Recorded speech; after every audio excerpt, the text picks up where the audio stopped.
Hey, what are you doing? Hey, Gregarious, why don't you kick us in with that intro?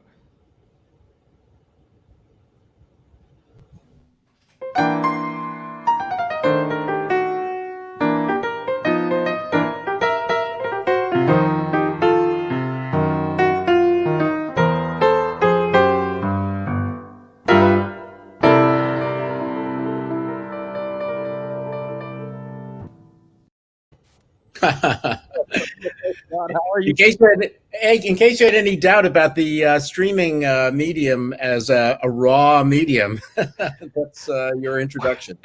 I thought we meant to do that. We practiced that. That's right. Actually, we're demonstrating the freshness of the medium. Hey, Brian. Hey, John. All right. Well, let's kick things off.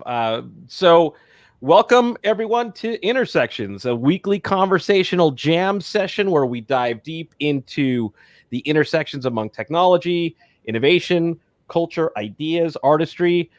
As you'll notice, and as I appreciate, as John appreciates as well, we bring diverse personalities, worldviews, incredible minds, incredible people doing incredible things, all in the service of greater understanding and unlearning.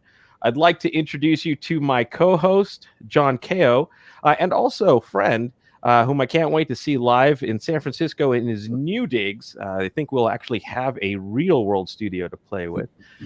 John has been called Mr. Creativity and a serial entrepreneur by The Economist.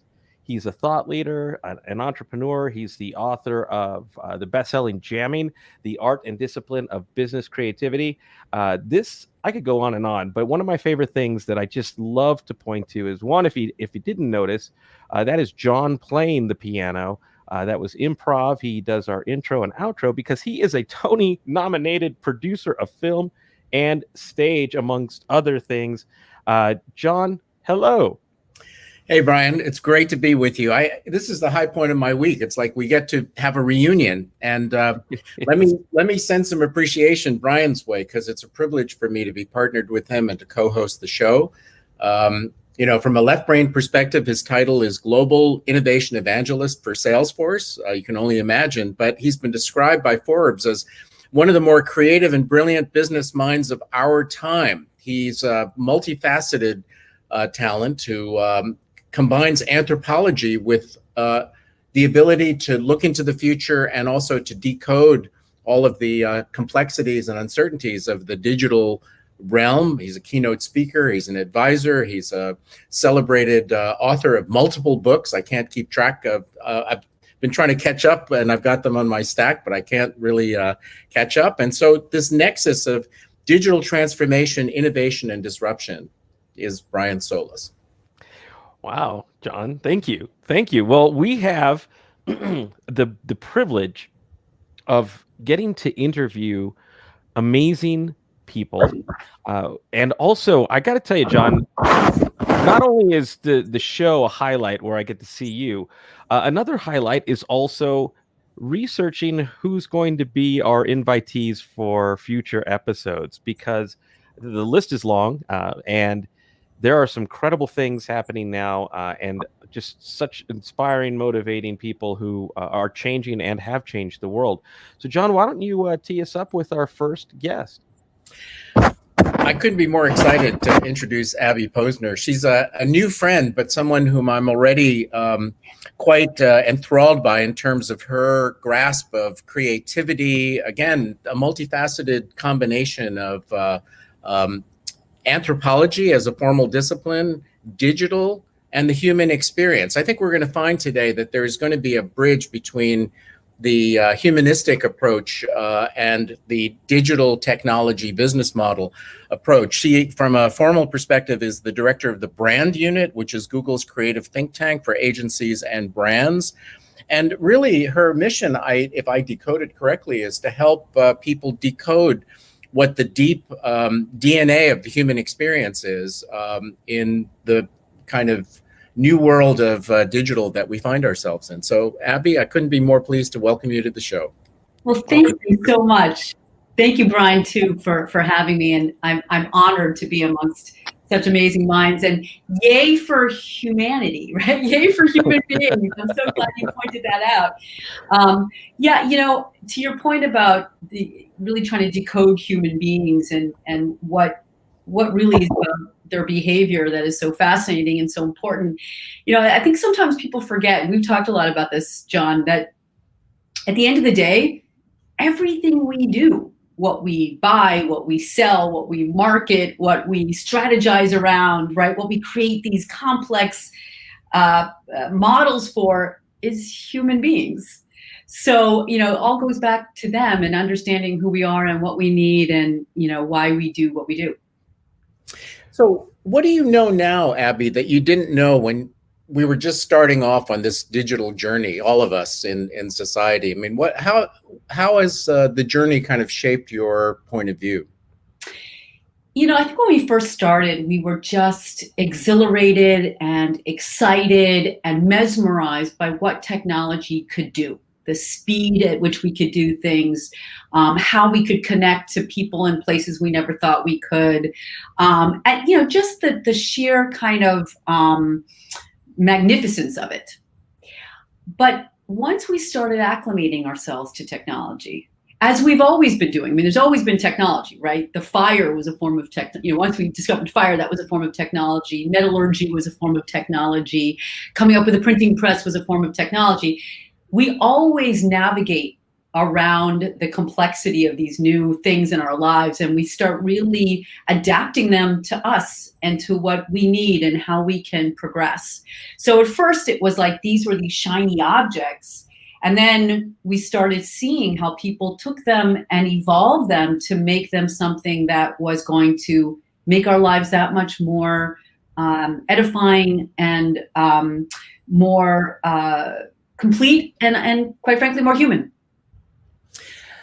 Is there anything that characterizes companies that are more oriented to this kind of humanistic approach, that don't see their approach as simply a technocratic approach? What characterizes organizations that are successful at decoding the mysteries of what people desire and how they're looking at these new offerings?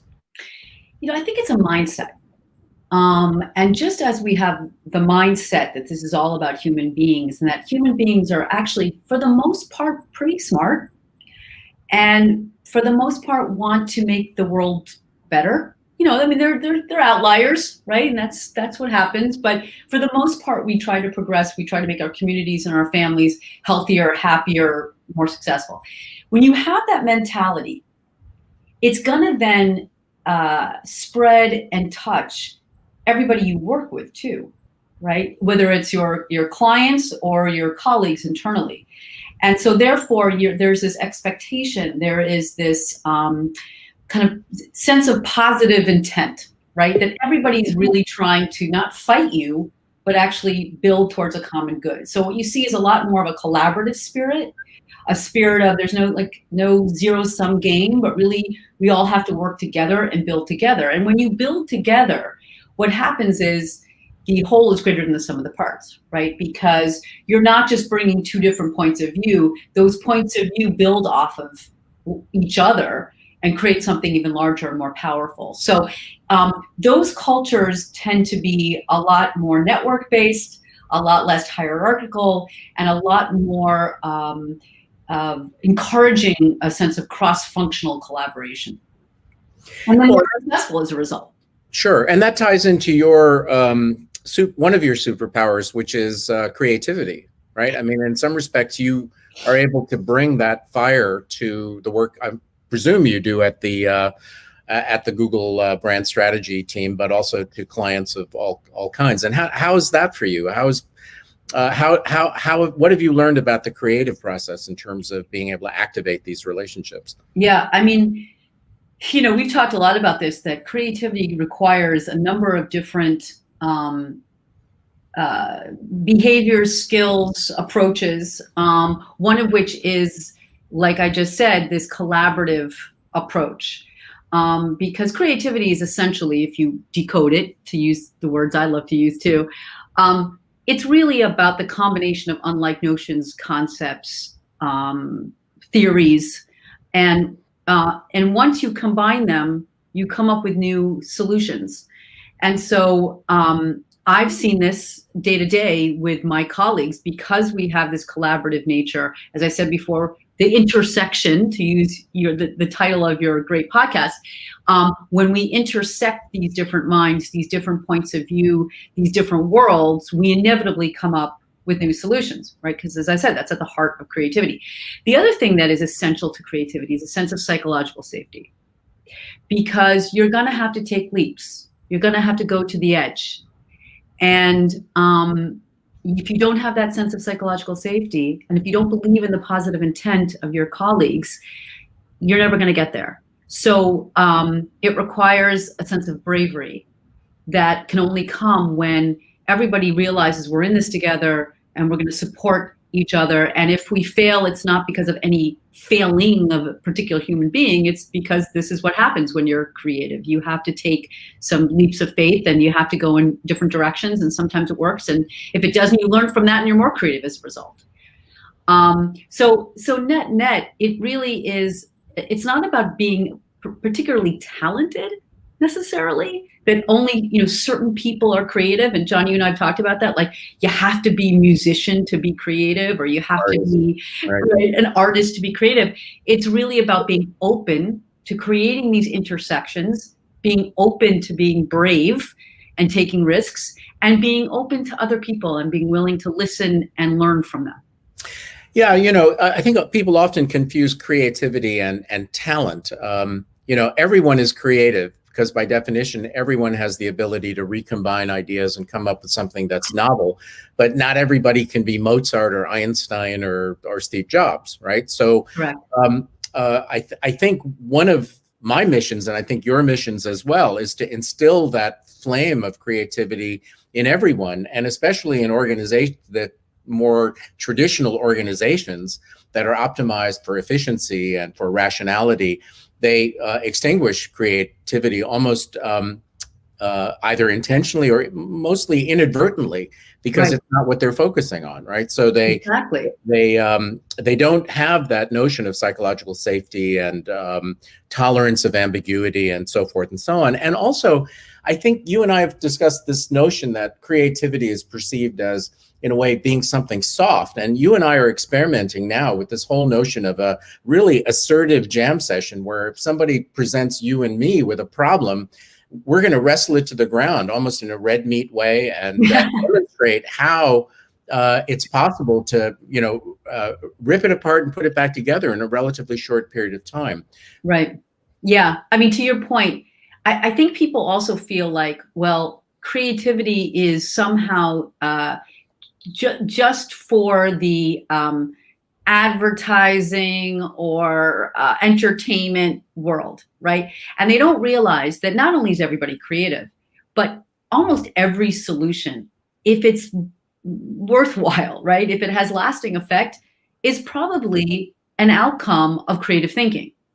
They just don't think of it that way. So, to your point, it is not something that is necessarily soft. It is vital. It is vital, and it can be applied to any industry and any issue, whether that's accounting, whether that's sports, or whether that's finance. Every challenge requires a creative solution. Otherwise, it's just iterative. It's not innovative. Yeah, we won't talk about creative accounting, but I like that everything started as a creative idea. I mean, I've heard that from designers who say everything in the physical world that surrounds us was touched by a designer or touched by a design mentality. But I think if we peel it back even further, everything started with a creative idea in somebody's head. Everything that we see as we look around us. So, hey, Brian, what's on your mind? Abby's such a great resource here. Yeah, too many things, and we only have 5 minutes left. Well, before I go into the question, I also want to remind everybody who's watching live, please share where you're tuning in from. Also, please share your questions with us. Dan, Loretto, welcome. Sebastian, welcome. Also, someone had a question about who is doing our artwork. That is Leslie. We will share more about her at the end of the show. Well, Abigail, I'm a big fan of your work and of your thinking. For those who have followed my work, I am a big proponent in creativity. And one of the things that I believe we need to do more work in is helping people believe that they are creative outside of work and in their work as well.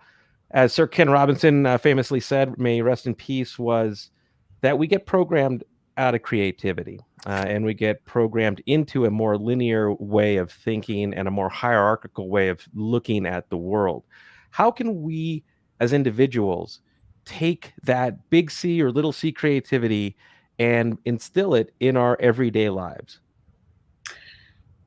It starts exactly where you pointed to. It starts with having a belief, right, in yourself, and a belief in human beings. This is fundamental. To be creative is fundamental to the human species. It's what separates us from other species.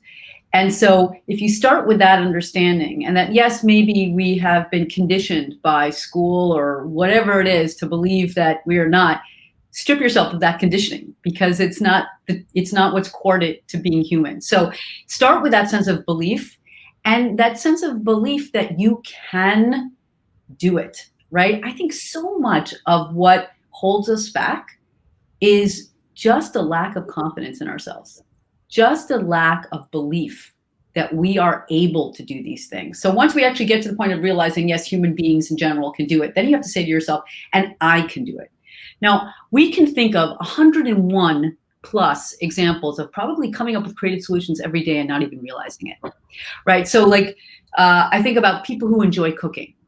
Fusion flavors, fusion cuisine is an example of creative thinking, right? I mean, literally, you're taking a spice or a flavor or, some kind of ingredient that tends to be used in one type of cuisine and combining it with another type of cuisine. And you're coming up with a new dish, a new meal. How many times have we done that, right? Or something as simple as a new outfit.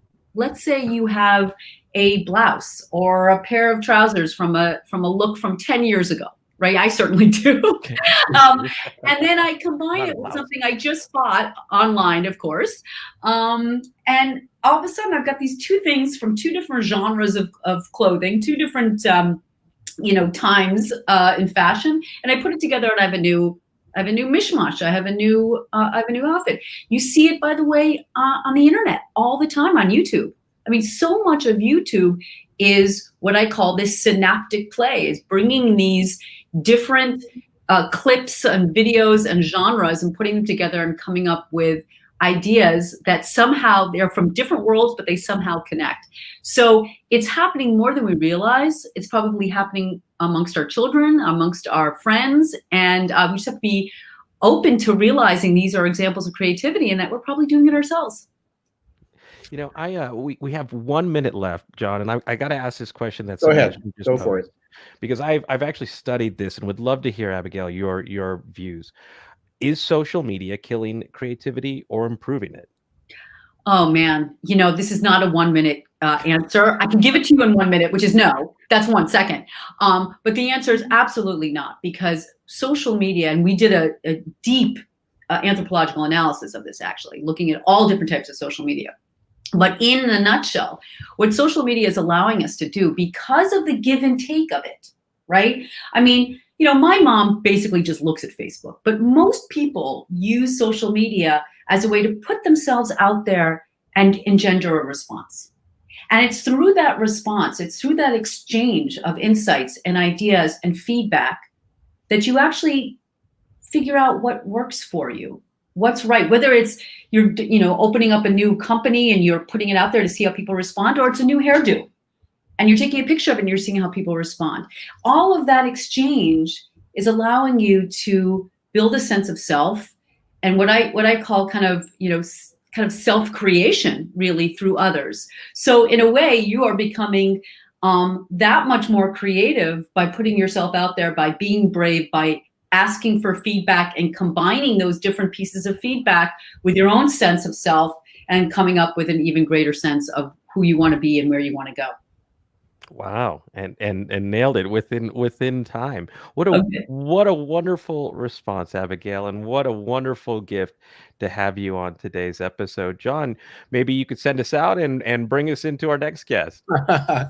Abby, we'll see you soon, and thank you so much for being here. Cheers. Bye. Bye-bye.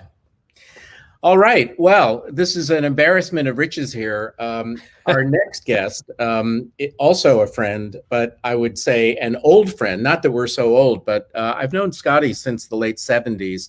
Scotty McLennan, just immensely talented in so many ways. Basically trained in law, trained in divinity, and ordained minister in the Unitarian Universalist Church, currently a lecturer in political economy at the Stanford Graduate School of Business, where his specialty is business ethics, business and spirituality. He also taught these topics at Harvard Business School while he was serving as the chaplain at Tufts. So again, we have a little bit of this sort of humanism meets the conditions of the current world. And I couldn't be more excited to welcome Scotty to the show. Hey, Scotty. Hey, John. Thanks so much for having me on. And hi, Brian. Hey, Scotty, welcome. It's a pleasure, absolute pleasure. I did so much homework on learning about your background. I couldn't even believe that we have you on today. So thank you. Thank you. It's a long and distinguished roster of accomplishments, and maybe Scotty, we could start with what you're working on right now, because the last time we talked, you happened to drop some background about the course that you're currently teaching at Stanford that is at this nexus of I would say spirituality and values on the one hand, and business in a more secular sense on the other. And what's that course all about?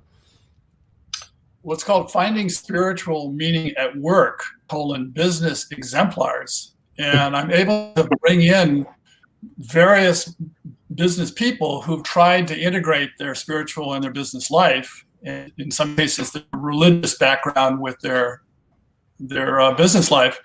And it's been a lot of fun. Today we have the CEO of LinkedIn, Jeff Weiner. We've had a variety of people from a variety of different industries on, and we have students trying to think through their own spiritual life and see if it relates at all to their business life. And as you can guess, it's not an easy mix for many people. So say some more about that. I mean, obviously the course is based on a lot of thinking about the possibility of a spiritual, to say nothing of a values-based orientation in business. But maybe unpack that for us a little bit more.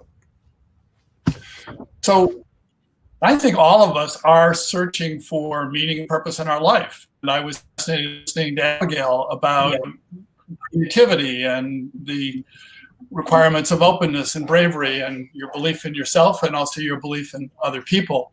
So the idea of trying to really think through what is it that moves you and you ultimately care about, and bringing that to what you spend most of your life doing, that is your workplace. And can you do that in a way that ultimately is compassionate, that is thinking of others before self, is concerned about the larger society and stakeholders beyond just profit making for the owners of a business? And how does that all work in reality in a capitalist environment where we often say self-interest is what drives the marketplace? So, well, let's explore that a bit. I had a friend, now deceased, who was one of the originators of the private equity industry, and he had a book on his bookshelf above his 6 computer monitors with which he was monitoring financial markets, and the book was called Business Ethics. And when you pulled the book down and flipped through it, all the pages were blank. So are we in an era where we're able to entertain this notion of values and ethics in business as kind of a major trend, or is this kind of like a little bit of frosting on essentially still a kind of a stern capitalist cake. I mean, what do you see with your decades now of perspective in terms of, is there a real transition, or are we still talking about cosmetics?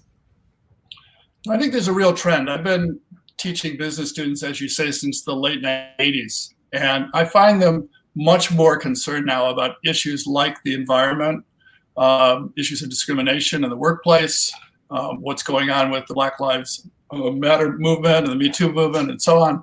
So it's an impressive time now, I think, to be teaching compared to 30 years ago, where our business students really are looking at more than just the financial bottom line. And I think that's true in the larger society as well. So the number of CEOs that speak about the importance of values, who speak about their own spiritual life, is impressive. So I think we're moving in the right direction.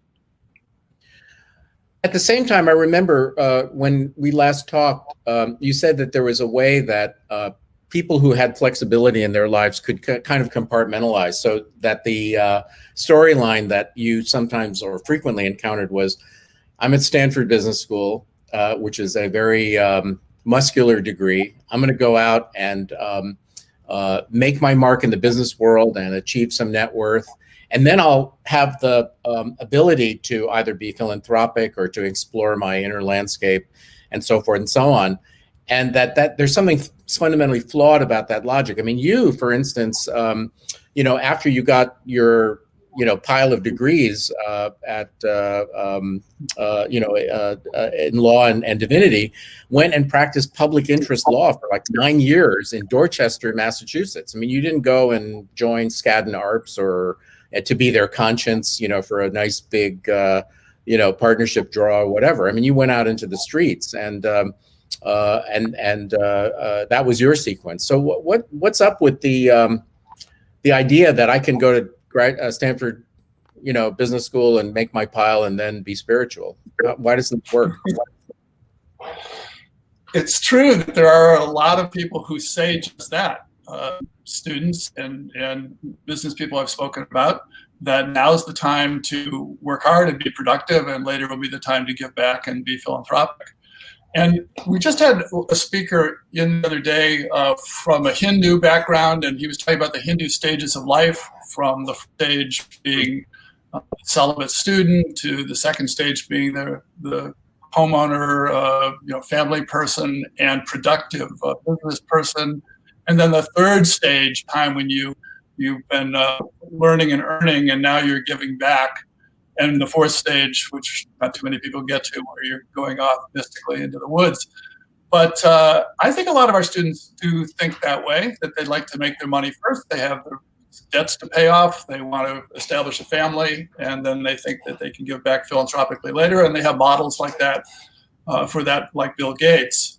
But the problem, of course, is the one that you mentioned, which is if you do that, by the time you have made that money and have that family and have the mortgage and so on, you're not able to still have the commitment that you had early on in your life, the vision and the sense that you really do want to give back and you want to make a big difference. So it's tricky, I think, for a lot of our students to figure out how to do that well.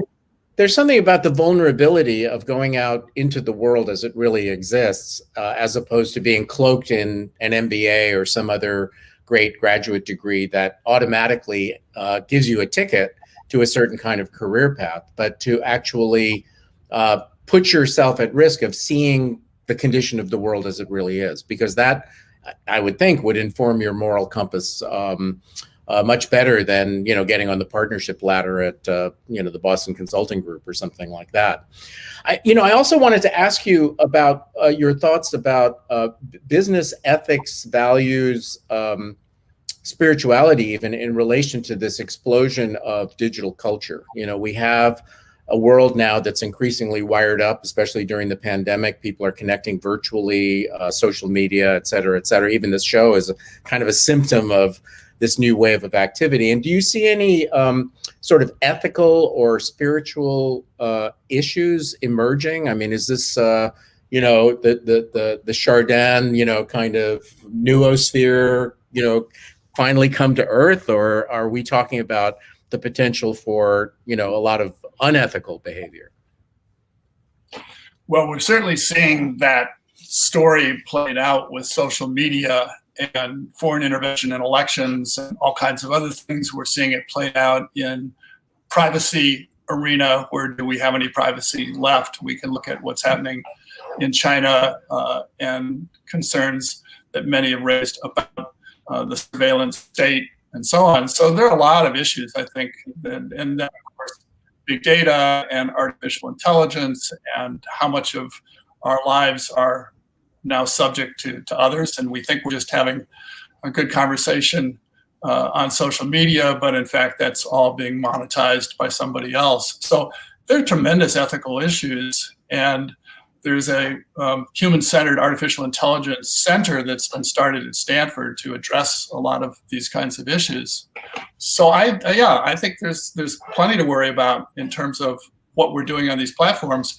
In truth, I've been kind of enjoying small seminar-style classes on Zoom because I'm able to see all my students arrayed, 15, 20 people on a screen.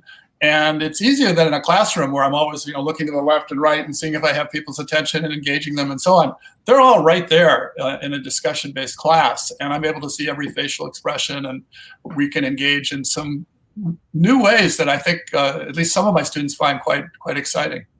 Mm-hmm. Brian, I'm sure you've got some stuff cooking in your brain there. I could equally go into all of the questions that I have, or just continue to listen, because I found myself completely fascinated as if I was in the audience. Scotty, really, really enjoying this session so far, and I have two immediate questions, and they're going to take us in different directions. But maybe what I'll do is continue on where we just left off. I'll be completely transparent with you and everybody watching. I am one of the, let's just say, champions for social early on. I helped make markets for a lot of these platforms that exist today. And as a digital anthropologist and also a hopeless optimist, wanted to see the best in humanity. I wrote a paper for a government agency about how we could use these platforms to bring people together, bring governments and societies together, voters together, to change the world for the better. And I think what we're witnessing is almost the opposite of that, at least in these times. And the other thing that I want to add to that is, as a user, no pun intended, I found myself becoming addicted to a lot of these platforms, and without realizing it until much later, my values, my belief system, my definitions for happiness and success, my aspirations had all changed unwittingly. And it took me an entire journey, a book, and writing a book about that journey back that looked a lot like Alcoholics Anonymous, with one of the early steps in being find some form of divinity or new belief in a higher power than you, so that you can give yourself a North Star. With that said, how many of us in society, and then also how many of us in work, maybe not realize that we're not on the path we think we're on? And what is that light bulb moment to help us realize that maybe we need to control, alt, delete our value system?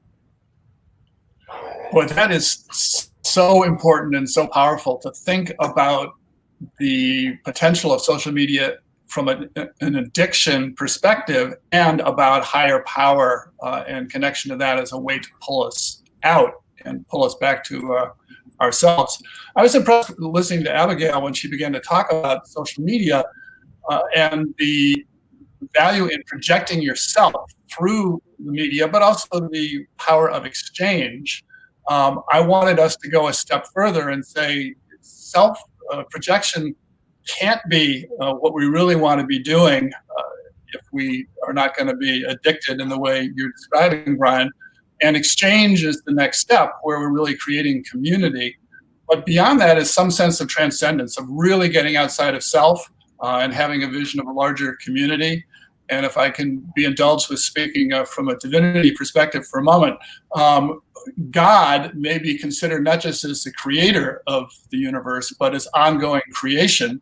and that if we really want to be creative, we identify and engage in that larger spirit or energy or force in the universe itself. Wow. I have one question that I want to go back in the other direction, because I feel like as part of the show, but as a human being, Scott, I feel like your words of advice here can really guide us. As my boss at Salesforce, Mark Benioff, believes in is stakeholder capitalism. We saw, I think it was 200 CEOs recently that committed to focusing on people over shareholder value, at least hopefully more than just words. But I can't help but bring in, and sorry for this, everyone, I can't help but bring in today's politics. It seems that that people in power today aren't prioritizing values and humanity, and that they are placing self-interests ahead of the people that they represent. And it's almost like watching one egregious version of Wall Street and Gordon Gekko all over again. So how can we as individuals sort of snap out of this and realize that, we are not necessarily on the best path for humanity? And politics aside, and whatever your belief system is aside, how do we move forward together? So I think what you just said, using those two words, Brian, of shareholder value and stakeholder value, say a lot in this. I've watched business ethics evolve over the 30 years that I've taught it, from basically a Milton Friedman idea that the social responsibility of business is to make a profit, and to do that for your shareholders.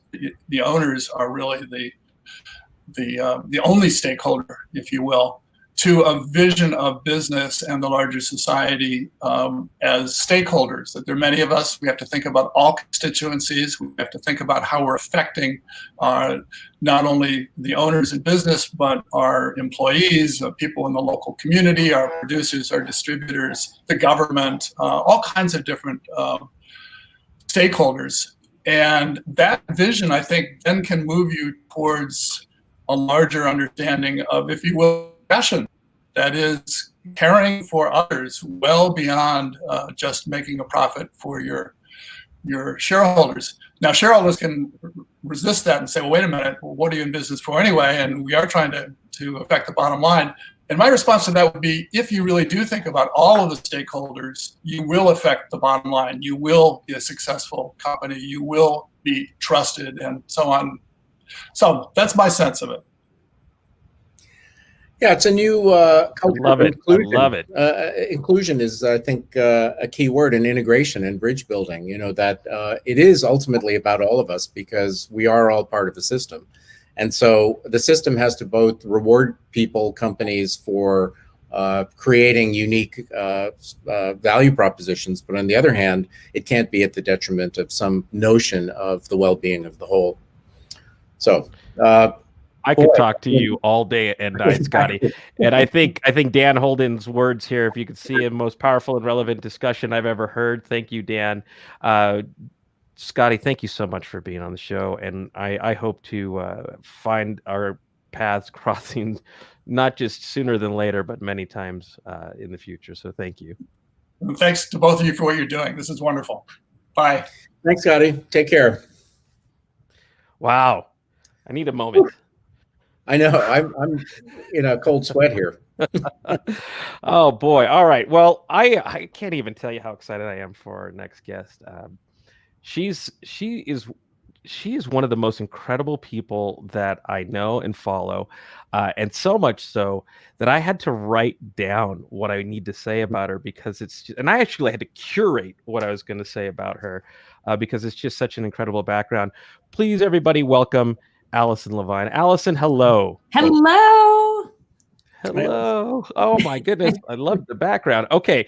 So before we jump in, I got to just read this, because I need everybody to understand where this conversation is going to start and why. So Alison is a history-making polar explorer and mountaineer. She served as team captain of the first American women's Everest expedition, climbed the highest peak on each continent, and skied to both the North and South Poles, a feat known as the Adventure Grand Slam, which only 20 people in the world have achieved.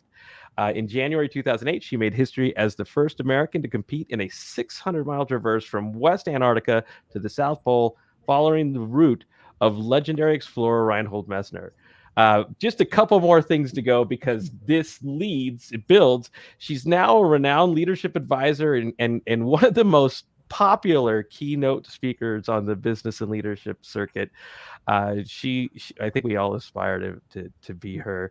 Her keynote speeches deliver unique leadership messages that draw on her experiences, as we'll hear about. And then she's also a New York Times bestselling author of On the Edge, as well as the executive producer of an important documentary, The Glass Ceiling. So, Alison, we're not worthy. You are. You are. All right, so let's jump in. Because you were also an executive on Wall Street, if I'm not mistaken, before all of these amazing adventures. I was pretty low level. I was just an associate at Goldman Sachs right out of business school. So I was there for less than 3 years, but I really enjoyed my time there. It gave me, some exposure to a world that was completely unfamiliar to me, coming from like an adventure background. But what I loved most about working there was that I really did feel like everyone I worked with was a clutch player. And what I mean by that is that when they say they're going to do something, they get it done. They do it when they, in the amount of time they say they're going to get it done in the manner they say they're going to do it in. And when someone makes a commitment, you don't have to worry about them following through. And I place a very high value on that. And that's one thing I walked away with, even just having been there for 3 years, walking away from that firm, feeling like people, my colleagues there were clutch players. Well, aside from clutch players, I mean, you are a true adventurer. And I would love for John and I to hear the story about that calling and what that fire that burns inside of you. And then if you could just kind of lead us into what made you share that fire with others. Yeah. Why I look like I live in an REI store. Yeah. Can you have that one in a size medium there? If you're a women's extra small, anyone out there watching, if you're a women's extra small, I can hook you up. So I grew up in Phoenix, Arizona. And when I was younger, I was very obsessed with the stories of the early Arctic and Antarctic explorers and the early mountaineers. And I would read books and I would watch documentary films. I think because it felt like an escape from the oppressive heat in Phoenix. So I would read books, I'd watch these films, but I never actually thought I would go to these places because I had some health challenges. So I've had 3 heart surgeries, but I was born with a hole in my heart that got bigger as I got older. And I had all these extreme symptoms when I was younger. So I never thought I'd do anything athletic, but I didn't get diagnosed until I was 17 because every time I would complain about these symptoms to my mom, I grew up in a very tough love family. So I would say, I can't breathe. I feel like there's an elephant sitting on my chest. I think something's wrong. And my mom would say, oh, you're fine. You're just nervous for your piano recital. And I'd say, no, Mom, I don't think that's it. She's like, well, I mean, how do you know? I'm like, because I take guitar lessons. I mean, my mom, I had one of these moms, you've heard of these helicopter moms, right? I had a space shuttle mom where I knew she loved me, but she just wasn't super tuned in to what was going on in my life. So long story short, I wasn't diagnosed until I was 17, where I lost consciousness, was rushed to a hospital, had to have emergency surgery. But after my surgery, this light bulb went on in my head. And I just thought, okay, hang on. If I want to know what it's like to be Reinhold Messner and ski 600 miles across Antarctica to the South Pole, then I should go do that instead of just reading about it. If I want to know what it's like to be these mountaineers going to these remote mountain ranges, I need to go to the remote mountain ranges instead of watching films about them. And if these other guys can do that stuff, then why can't I do it too? So I ended up climbing the highest peak on all 7 continents and skied to both the North and the South Pole, and then also served as the team captain for the first American women's Everest expedition in 2002. Wow. Wow.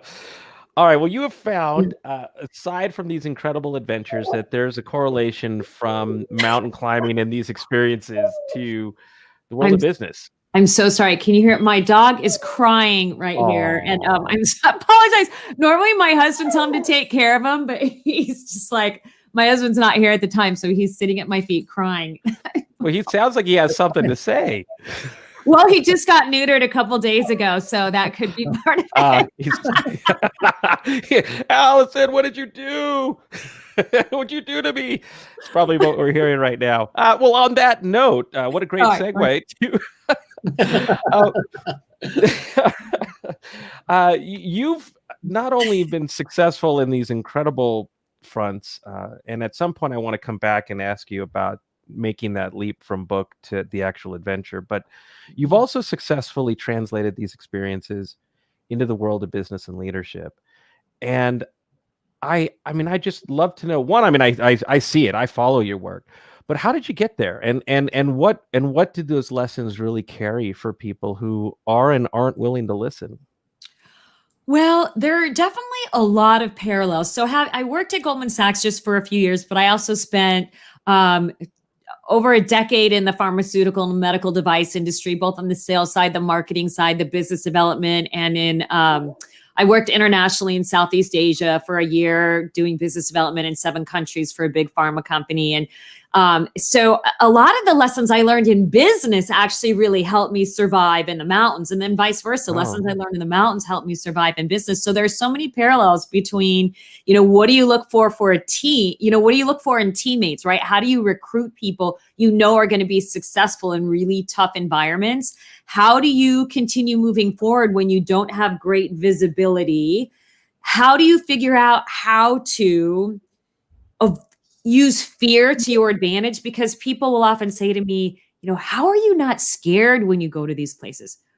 Are you kidding me? I'm scared out of my mind in these places, these remote extreme environments, but I just figured out how to harness fear and turn it into something that works to my advantage, because fear can actually be a good thing. Fear keeps you awake, alert, on your toes. So fear is fine. Complacency, on the other hand, is what will do you in, right? It's okay to be scared. You cannot be complacent. I think that is so important in the business world. The other thing to remember, and I think this is more important than ever these days, is that you can be scared and brave at the same time. You can be scared and brave at the same time.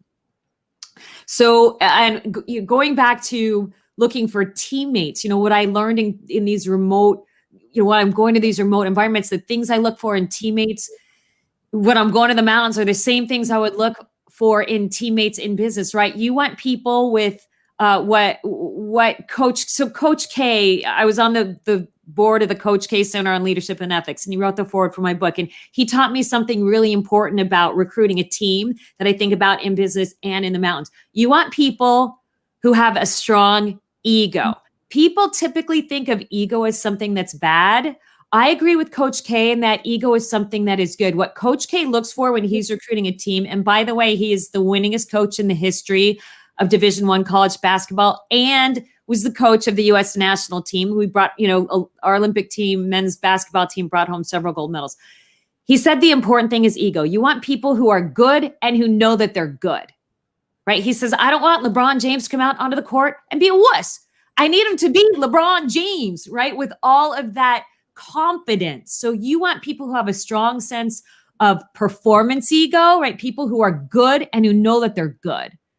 And then the other kind of ego that's important is what Coach K calls team ego. He said, I want people on my team who are going to be proud to be a part of something that collectively feels more important than the individuals alone, right? Name on the front of the uniform, Team USA, is more important than the name on the back of the uniform. And I thought about that when I was recruiting the first American women's Everest expedition. I wanted women who are going to be proud to be a part of the expedition, wear our country's flag on their sleeve, right? And also be up there looking out for one another. In these times that we have right now with COVID and quarantine and the economy and the elections, everything going on, we have to look out for one another, right? A few kind words of support during some difficult times can completely change the outcome of a situation, and I would argue could completely change somebody's life.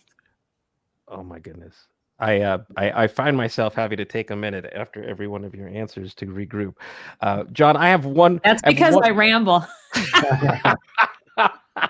John, I have one more question, and then I'll turn it over to you, because where she just ended actually is teeing up a question that I also just asked Scotty, and Alison, maybe you heard that while you were backstage, which is, because we live in a pandemic now, and because we are watching an incredible amount of intentional societal divide,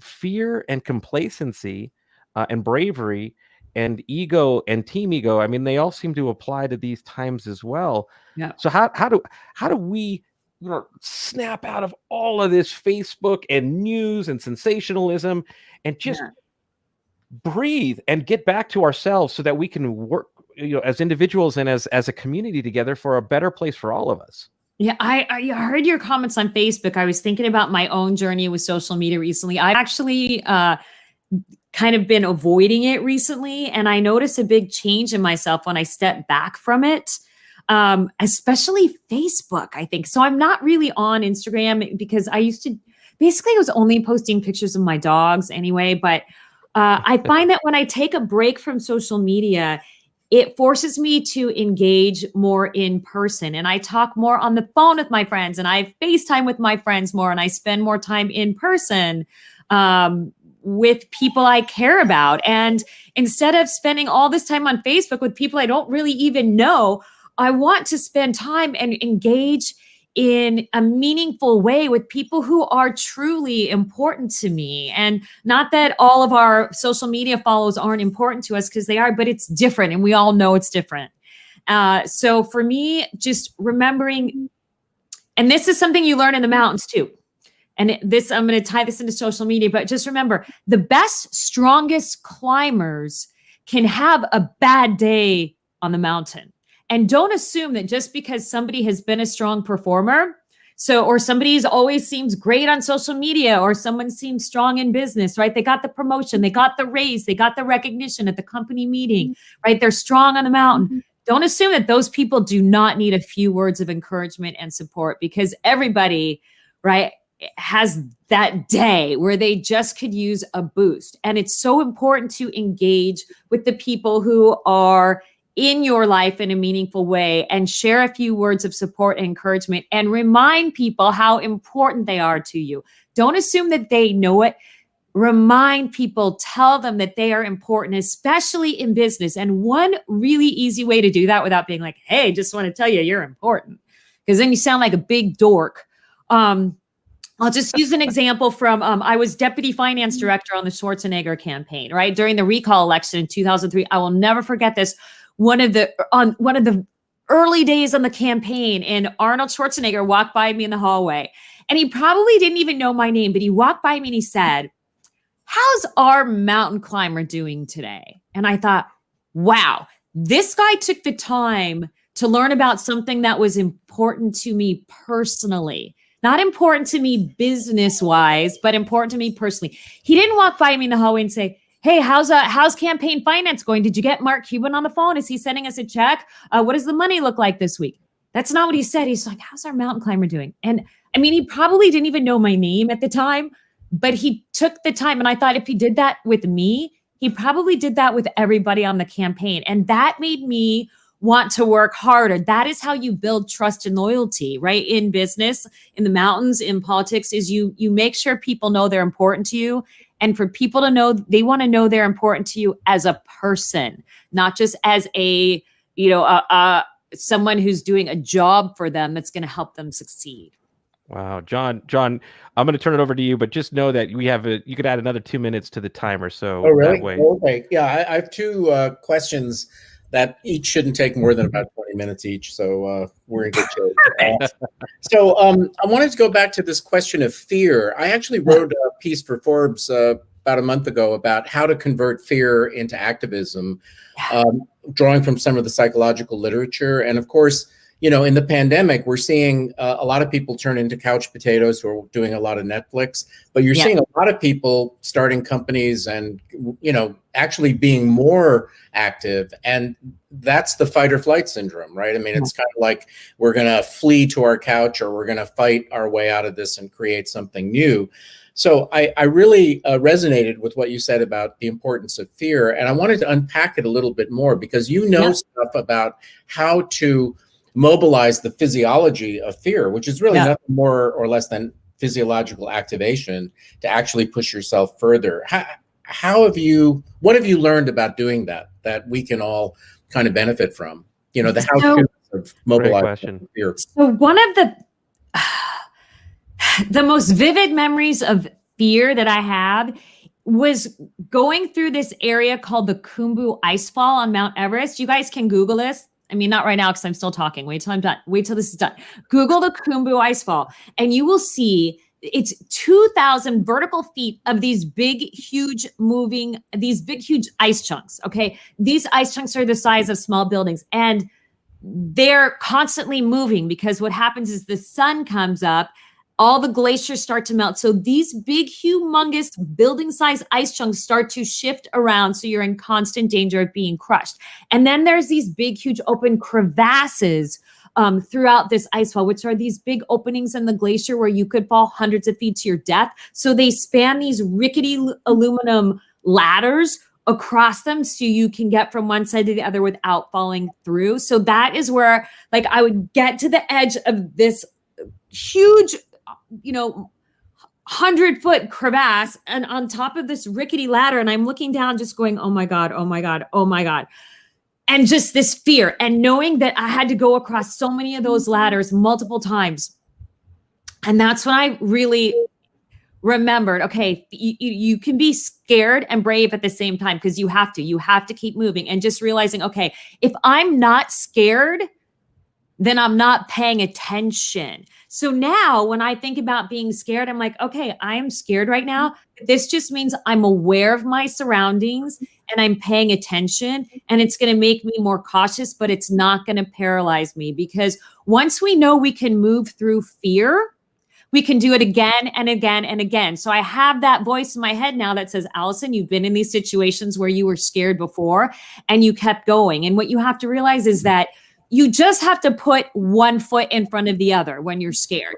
You don't have to be the best, fastest, strongest climber to get to the top of a mountain. You just have to be relentless about putting one foot in front of the other. And that's what I remind people of when they're scared. You can take one step when you're scared, right? Just take one step. All right, now just take one more step. All right, now just take one more step. And I think what's scary these days is that we don't know what the future is going to look like. We don't know what next year is going to look like, next month, next week. We don't even really know what tomorrow is going to look like, but we don't have to know what tomorrow is going to look like. We just have to know that we can get through today. That's all we need to know. And getting through today is just about putting one foot in front of the other. And I want to remind people that one of the important parts of being able to move through fear is realizing that whatever plan you came up with last year, last month, last week, even this morning, your plan is outdated as soon as it's finished. When you're in these environments that are constantly shifting and changing, which is what we have today, of course. So yes, plan, because planning keeps you organized, keeps you on track, but you cannot be hell-bent on sticking to your plan.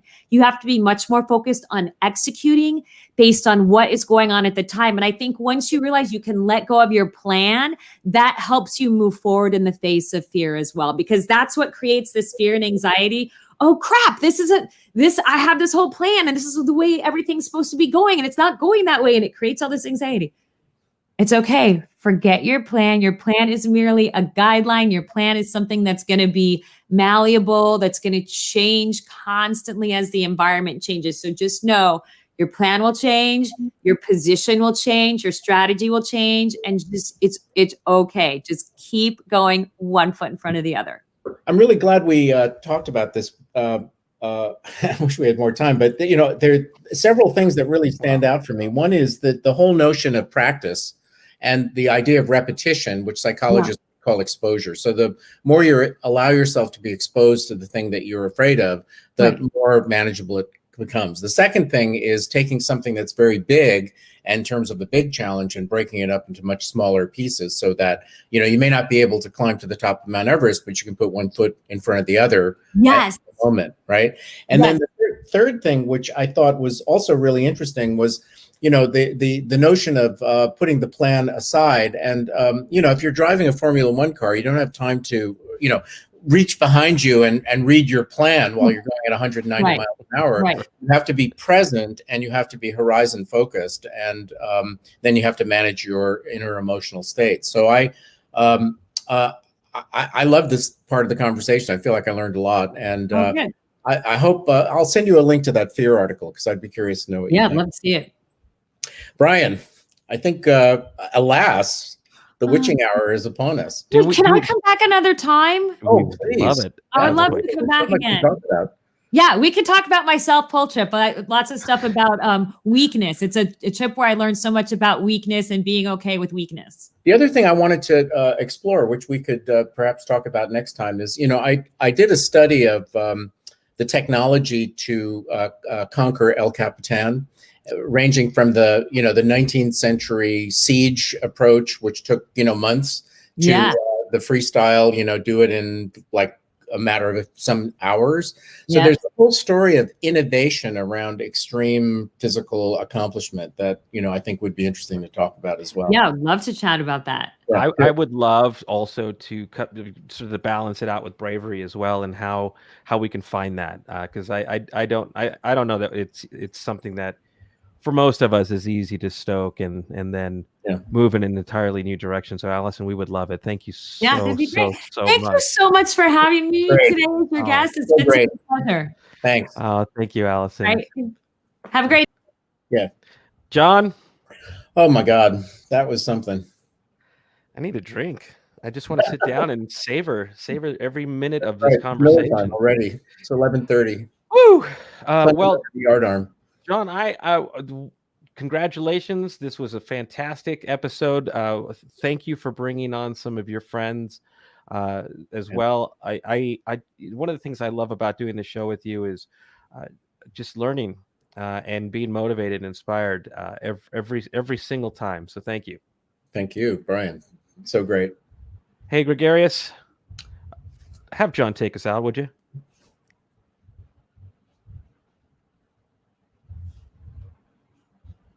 Oh, he might be indisposed.